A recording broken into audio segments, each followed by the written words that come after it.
This is americasdemocrats.org, the weekly netcast for stand-up Democrats. I'm your host, Jim Cuddy. On today's show, columnist Timothy Noah examines the American dream and finds that for many people, it no longer exists. International trade expert Ira Shapiro says, despite Republican attempts to say otherwise, trade policy is not usually an important election issue. And Bill Press talks with Politico's Ginger Gibson, who has been covering Mitt Romney and his sudden distrust of public opinion polls. Are you tired of Tea Party Republicans and Rush Limbaugh dominating the airwaves? Do you want the facts you won't get on Fox or even on CNN? Then stay tuned. Our sponsor, 21st Century Democrats, works hard to get everyday Democrats involved in returning our party to its roots and to success at the ballot box. Sit back and listen, then stand up and fight. And follow 21st Century Democrats on Facebook for all the latest progressive news. We're glad you can join us. After examining economic statistics from the past 40 years, essayist Timothy Noah finds that the vaunted American dream of upward mobility is a thing of the past, and he has a few bold ideas for getting the dream back. And joining us now on americasdemocrats.org, the weekly netcast for stand-up Democrats, Timothy Noah writes the TRB column for The New Republic. Before that, he wrote for Slate, The Wall Street Journal, and The Washington Monthly. He is the author of a new book called The Great Divergence, America's Growing Inequality Crisis and What We Can Do About It. Tim Noah, thanks very much for joining us today on americasdemocrats.org. Thank you for having me. You know, for almost 50 years, from the 1930s through the 1970s, the share of the national wealth remained stable or shrank for the rich while it rose substantially for the middle class. Since the Reagan era began, however, the rich are getting richer and everyone else is getting poorer. How much of a coincidence is that? Well, I think it's not a coincidence at all. We've seen a change in the distribution of income in this country.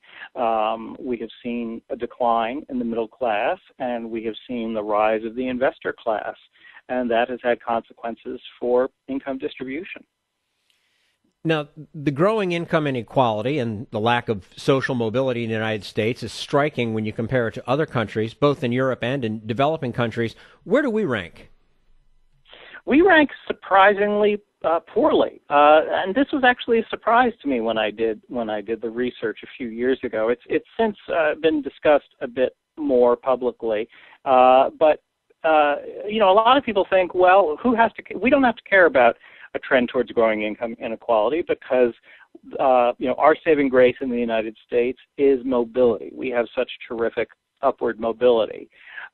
Except that upward mobility in the United States is actually not so terrific compared to comparable countries. There's one OECD study that finds the United States lagging behind every nation except for the United Kingdom and Italy. Now, politically, isn't part of the problem that lower and middle income Americans actually believe they have a good shot at moving on up when in fact they don't? You've got to, you know, if you're a middle class American, you have a decent shot of climbing up. But if you're at the bottom, your odds of climbing up are so poor that it drags down the entire American track record on mobility. What is really overpoweringly difficult is to move from the bottom to the top. It's much more difficult in the United States than it is in Western Europe. And, you know, that kind of gives the lie to this, you know, Horatio Alger notion of, you know, the plucky young bootblack who ends up being CEO. Is the American dream of doing better than your parents a thing of the past? I mean, and if so, what should the new dream become? Well, it's certainly a thing of the past in the sense of American exceptionalism. The United States is no longer exceptional in the level of mobility it provides. It lags comparable advanced industrial democracies. The term itself, the American dream, was invented in the 1930s. Interesting, it was actually invented during the Great Depression by a historian named James T. Adams. And Adams's life experience, you know, included, you know, he lived through the American dream when it was much more of a reality. During the period when the United States was industrializing, late 19th century, early 20th century, Horatio Alger lived during the earlier part of that period, and Adams at the end of that period. We really did have phenomenal upward mobility, and it was a level of upward mobility that really was not matched in other countries at the time. But, that level of upward mobility has declined since the early 20th century. And there's some pretty good evidence that it's declined since the 1950s. And it is even possible, it's not a certainty, but there is a general feeling among a lot of economists that upward mobility has declined a little bit since the 1970s. It's certainly declined relative to other nations, which have become more upwardly mobile. The class-bound societies of Western Europe are not nearly as class-bound as they used to be. Is this what are the reasonings behind this, though? Is it an education gap? Is it that so you have people that are left without the skill sets that are necessary to grow nowadays? I mean, what's behind this kind of drop off?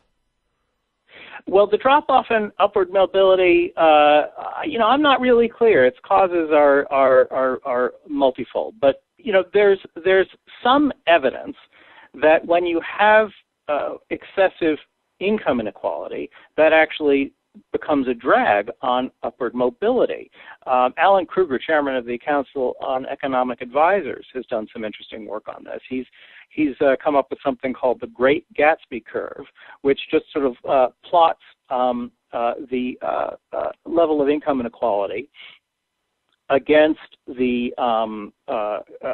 heritability of income, which is to say the likelihood that you will occupy a position in the income distribution that's identical to that of your parents. It's a measure of income immobility.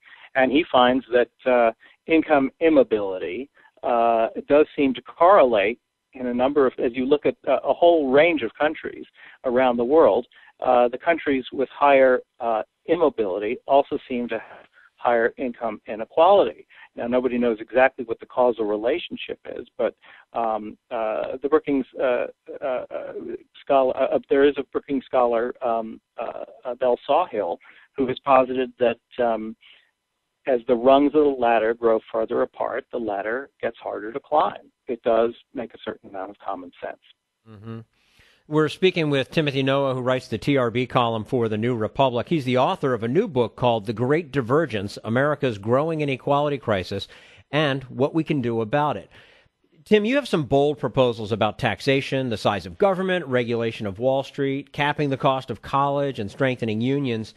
In the time that we have, can you elaborate a little bit?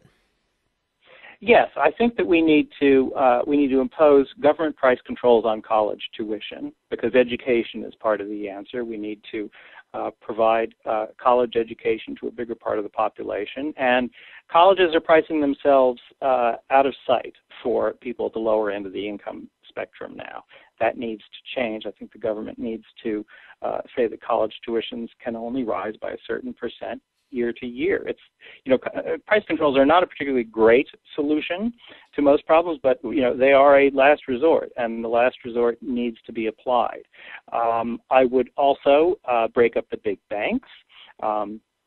The financialization of our economy has been driven by the consolidation of banks, the tremendous amount of resources that these banks command means that they're too big to fail. Banks shouldn't be allowed to be too big to fail for lots of reasons that don't have anything to do with income inequality, but these enormous banks do contribute to income inequality by rewarding leverage. I would also expand early education. I think pre-K education should be universal. I think that's very important.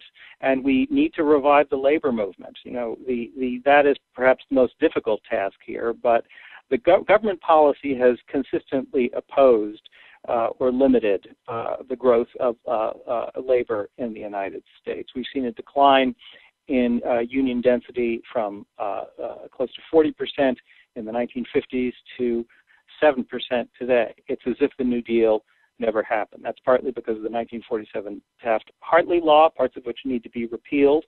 The Obama administration tried to do that when it pushed the card check law. That law almost passed. They need to try again. So those are a few of the proposals that I would suggest.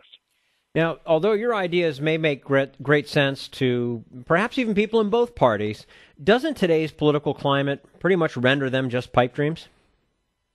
Well, I made a decision when I wrote this book. There are two ways to go when you are talking about solutions to a big problem. One is to propose politically practical pinprick solutions, and the other is to propose bold solutions that clearly are not going to happen tomorrow, but that discussion needs to get started on. And that's the spirit in which I introduced the proposals in my book. I should add that not all of these proposals are impractical.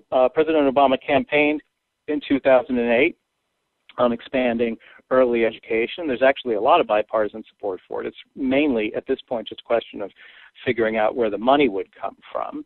And sometimes what seems like a bold proposal turns out to be not so bold at all. When I proposed price controls on college tuition increases, I thought, wow, this is going to be the boldest proposal in the book. Then I sent my book off to the manuscript, and before it came, I sent my manuscript off to the publisher, and before it came back, I sat down to watch the State of the Union address, and President Obama, more euphemistically, called for essentially the same thing. He put colleges and universities on notice that if they could not control their rises in tuition fees, that the federal government would use its ample leverage to make them control them.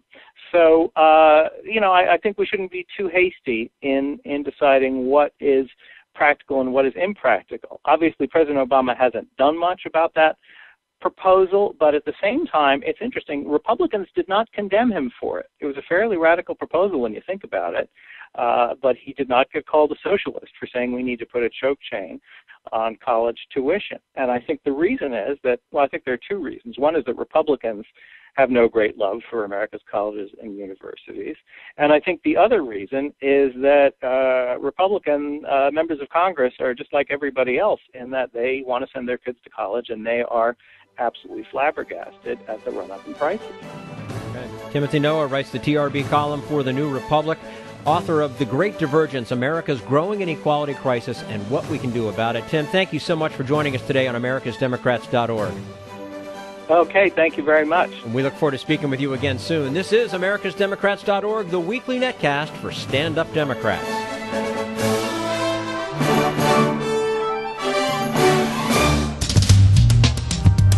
We want you to sit back and listen, but we need you to stand up and fight. Do you want to get involved and help get our party back to its roots and to success at the ballot box? You can make your contribution to Democrats for America's Future and help us keep this show going and to elect Democrats who will stand up for democratic principles. Go to americasdemocrats.org and click on Donate at the top of the page. This is americasdemocrats.org, the weekly netcast for stand-up Democrats. Mitt Romney says that on day one of his presidency, he would confront China on currency and trade issues. But international trade expert Ira Shapiro wonders how he can do that without, quote, blowing up the relationship, close quote. But right now we turn to Jim Hightower, America's #1 populist, for his common sense commentary. Geez, does Mitt Romney's brain bone even connect to his tongue bone? He went haywire again in a recent TV interview, declaring that there's no need for the government to make sure that every American has health care coverage, for there's always the ER. Launching into a little anecdote to show his connectedness to the real world of not millionaires, Mitt explained that if someone has a heart attack, they don't sit in their apartment and die. We pick them up in an ambulance and take them to a hospital and give them care. Well, actually, since many uninsured Americans don't get any preventative care, they do indeed suffer a big one and die in their apartments. That aside, however, plenty of knowledgeable people have pointed out that emergency room care is exorbitantly expensive, so it's far more sensible to provide universal health care. One of these knowledgeable and sensible people was a guy named, guess who? Mitt Romney. Asked just 2 years ago if he supported universal coverage, Romney said, "Oh, sure. Look," he added, "it doesn't make a lot of sense for us to have millions and millions of people who have no health insurance and yet who can go to the emergency room and get entirely free care." The wandering presidential wannabe used to denounce the ER as a form of socialism and hailed mandatory health insurance as the ultimate conservatism. And don't forget that the guy who's now touting the ER as a health care plan is the same one who passed a mandatory health insurance program in Massachusetts specifically to limit emergency room overuse. And it worked. ER use is way down in Massachusetts, and 98% of Bay State residents now have health coverage, including 99.8% of children. This is Jim Hightower saying, maybe that old but effective 2006 Romney model could be brought back to replace this year's defective version of the Romney. Need an antidote to the progressive blues? Want some good news about how grassroots folks are rebelling against the corporate powers and winning? Well, here's an easy-to-swallow pill for you, the Hightower Lowdown. Hightower's monthly newsletter will give you the lowdown, even as it lifts you up. It's 4 pages a month, jam-packed with facts you can use, actions you can take, and Jim's own Texas humor, all for only $15 a year. To become a lowdowner, go to hightowerlowdown.org. This is americasdemocrats.org, the weekly netcast for stand-up Democrats. International trade may not be the issue on which the presidential campaign turns, but it is a surrogate for the overall economy. Trade expert Ira Shapiro explains some of the issues and wonders how a President Romney could face down China and not blow up the entire relationship. And joining us today on americasdemocrats.org, the weekly netcast for stand-up Democrats, Ira Shapiro, who came to Washington in 1975, spent 12 years working in senior positions in the Senate, playing important roles in accomplishments as diverse as the Foreign Intelligence Surveillance Act, the Senate Code of Ethics, and completing the Metro Rail system. During the Clinton administration, he served as a leading U.S. trade negotiator, ultimately earning the rank of ambassador, and he is also the author of The Last Great Senate, Courage and Statesmanship in Times of Crisis. Ira Shapiro, thanks so much for joining us today on americasdemocrats.org. Thank you, Jim. I appreciate the invitation. Now, in addition to your expertise on politics, you're a trade attorney and former U.S. trade negotiator. How important will trade policy be in the presidential campaign? Well, I think that trade policy per se is not likely to be too important. But I think that trade becomes sort of a surrogate for economic weakness and concerns that people have that our economy is not doing well. Certainly, if you go around the country, and particularly in Midwestern areas, even when some of them are recovering as the auto industry has gotten stronger, you will always find a strong feeling that trade is a problem, particularly with China, and that there's a lack of fair trade going on. But it kind of folds in with a general concern about economic weakness. Speaking of China, is China, in fact, the greatest economic adversary of the United States, or is China going to be a full partner with us? Well, I think that China is certainly our strongest economic competitor, and I think it poses a very special set of problems for us. We see in China, and now China has been in the WTO for more than a decade. We saw sort of China coming into the WTO and beginning to play by the trade rules and honor their commitments under the trade rules. There's been some significant backsliding, in my opinion, so that China is now offering almost an alternative to the U.S. They're sort of what they would call state capitalism model, which basically helps their industries in a way that is often contrary to WTO rules. So they're a very formidable economy, and they are pursuing a different model than we are. It's been up to the Obama administration, and they have stepped up to the challenge of taking China to the WTO and attacking a number of the problems that have been there. But I think it's going to be a significant challenge going forward. Mm-hmm. You know, we hear a lot about currency manipulation, and obviously with China, but most people don't really understand what it means. Can you explain how it affects us as consumers? Anyone who tries to explain currency manipulation simply is going to always get in trouble. But the idea, basically, in our economics, in the world economic system, is that currency and exchange rates between countries ought to float to kind of reflect the strength of the country's economies. If an economy is strong, the currency ought to get stronger. And that gives an advantage to the weaker economies. They're weaker because their exports become cheaper, and they can export more easily. So there's an adjustment that goes in, that occurs. That's the way it's supposed to work. China's currency has traditionally been tied to the dollar in sort of a rigid formula. And as the currency strengthened, or should have strengthened, it wasn't strengthening. So China was getting the advantage of a weak currency even as the economy got stronger. The consequence of that is our exports to China suffered, their imports to us benefited.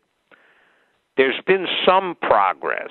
The Obama administration has pressed China to let their currency strengthen, and it has strengthened somewhat, but not as much as it should. So it acts as kind of a subsidy to their exports to us, advantaging them and disadvantaging the trade going the other way. We're speaking with... I know that's not simplified, but currency's tough to simplify. No, I thought that was a pretty good answer. We're speaking with Ira Shapiro. He's author of The Last Great Senate, Courage and Statesmanship in Times of Crisis. Of course, also a trade attorney and former U.S. trade negotiator. Ira, Jim, could I just add one thing on China? Absolutely. Because we're in a political campaign, and I notice... Governor Romney has talked tough about what he would do the first day he's president to stop China's currency manipulation. Every recent campaign has been characterized by challengers, Bill Clinton or George W. Bush or Barack, whoever was challenging, saying, we're going to be tougher on China. They get into, when somebody gets into office, you have to deal with the reality of the situation, which includes pressuring China to change while at the same time not blowing up the relationship, and also recognizing that you're going to put pressure on China economically while you're asking them to cooperate and be helpful on things like Iran and North Korea. So being president's a little different than being a candidate. And every president finds that out. That's like dancing on eggshells. The Obama administration has made negotiation of a Trans-Pacific Partnership Agreement a high priority. Why is this so important, and would it continue even if there is a change in the White House? I think it's important because it's one of the only things that we potentially have broad agreement on. And by that I mean, Jim, trade in the U.S. has been very controversial, probably for almost 20 years, going back to NAFTA. But there is agreement on the fact, I think, widespread agreement on the notion that we need to be more strongly anchored in Asia, the most dynamic region of the world. It's integrating its trade without us unless we find a way in.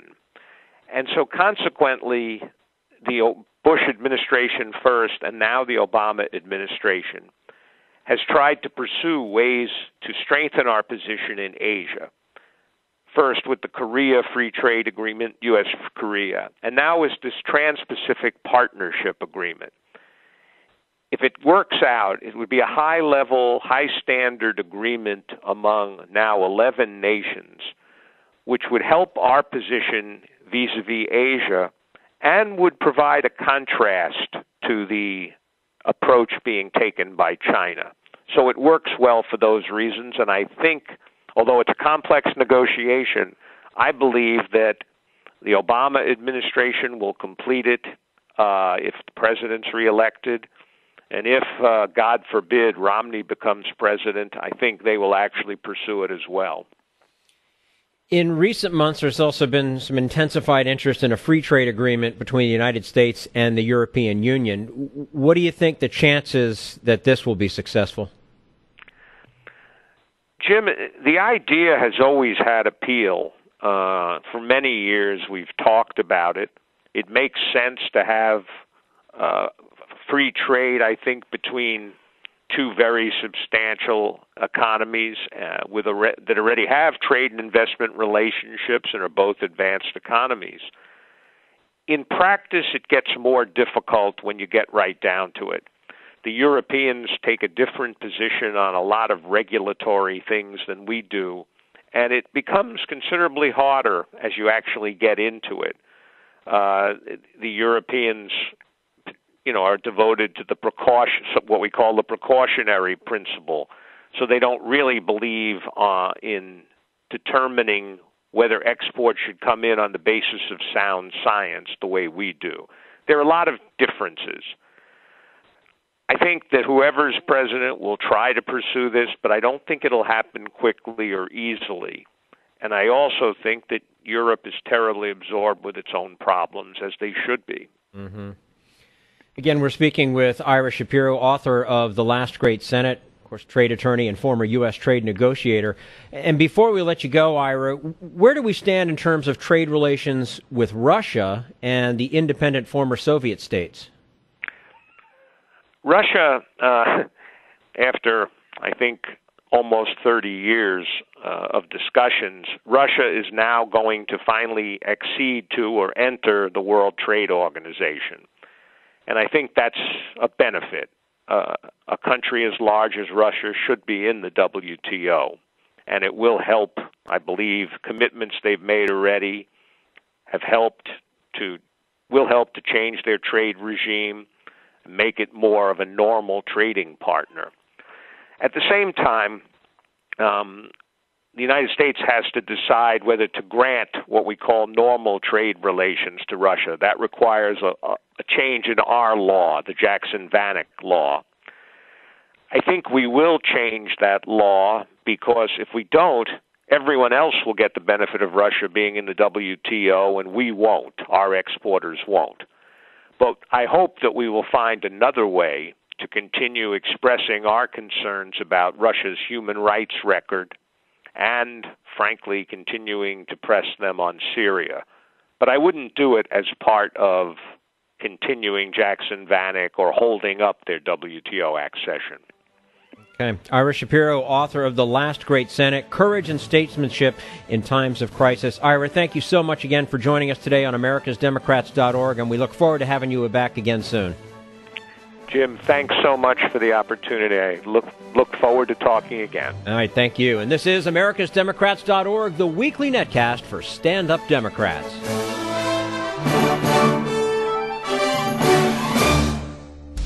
We want you to sit back and listen, but we need you to stand up and fight. Help get our party back to its roots and to success at the ballot box. Make your contribution to Democrats for America's Future to keep this show on the air and help elect stand-up Democrats. Go to americasdemocrats.org and click on Donate at the top of the page.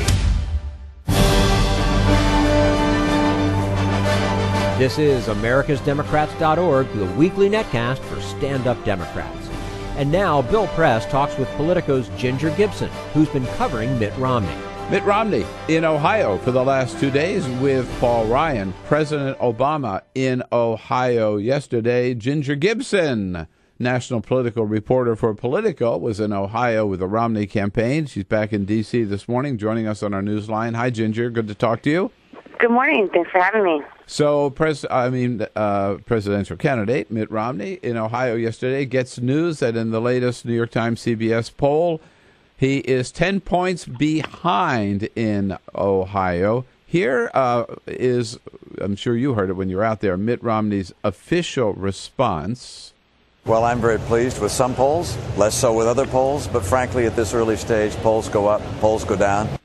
What were you hearing, Ginger, from the Romney campaign people?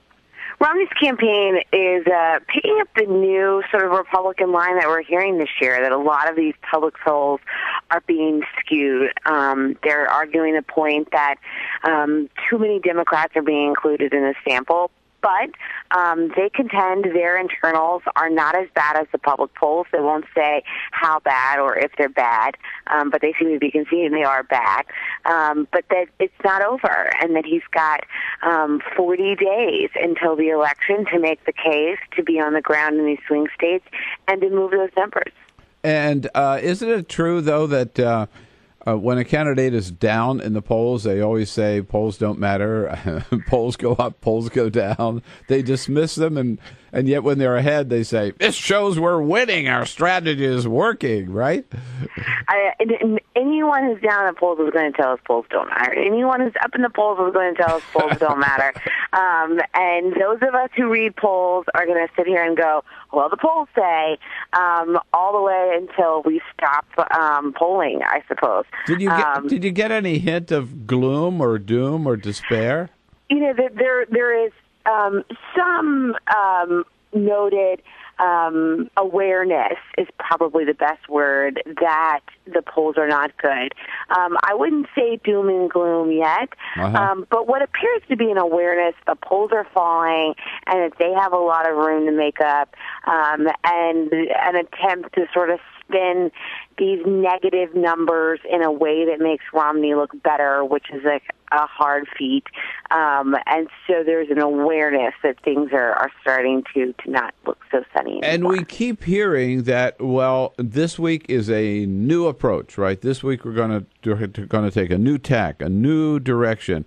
And they did come out with a new ad this week with Romney speaking directly into the camera. Is that an attempt to kind of regain some momentum here? The direct-to-camera ad, we always know that when the candidate sits down, looks at the camera, and talks directly to the voters, that's an attempt to sort of have a serious moment, a moment that really resonates. You don't get a lot of those moments, and when you use it, you have to do so wisely. Changing his message a little. He was on the stump in Ohio, and we heard him talking about the Health Care Act, which he hasn't talked in the great length about before. Not at all, right?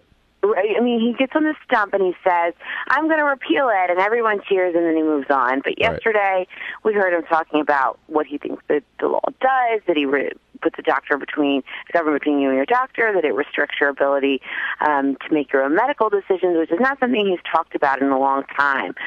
We also heard him talking about the founding values and the importance of God. These are other things that he hasn't talked about on the stump in a long time. Brought his debt clock back to the stage, which really had been gone all summer. So there was an attempt to change things. Nothing really new, but a return to some of the methods that he was using when he was doing better in the polls.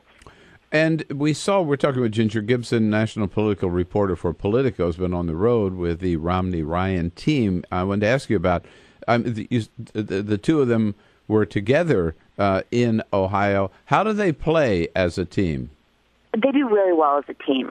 Paul Ryan is better on the stump than Mitt Romney. He's able to get the crowd more excited.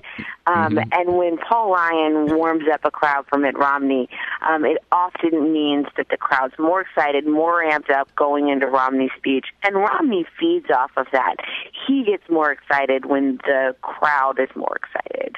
Yeah. The warm-up act often overshadowing the main act. Now, Romney said something yesterday which raised a lot of eyebrows. He was talking about, I want to play the clip for you and for our audience.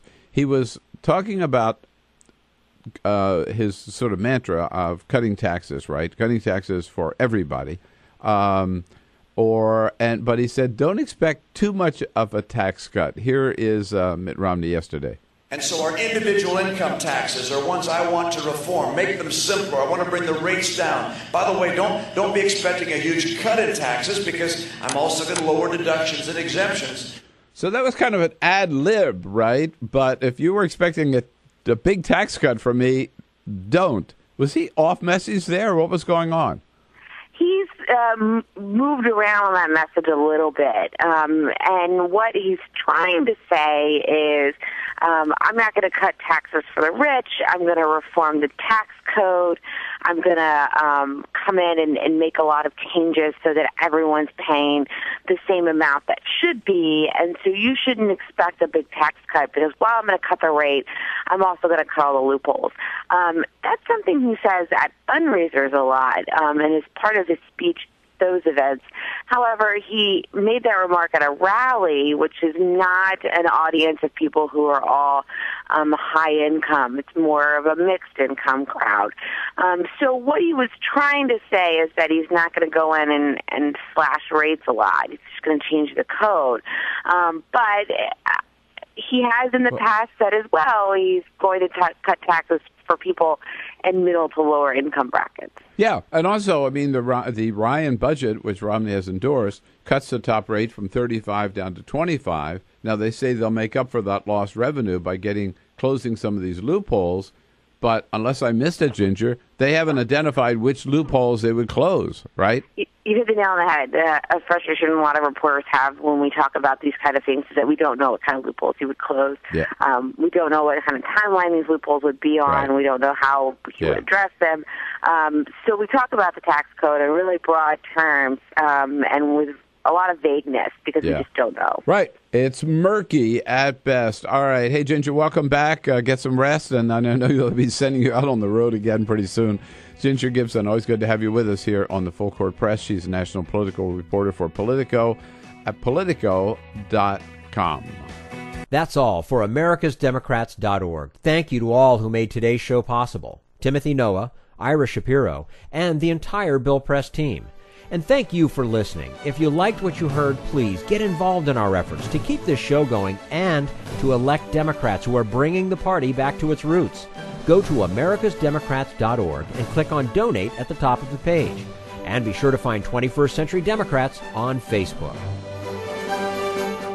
For americasdemocrats.org, I'm your host, Jim Cuddy.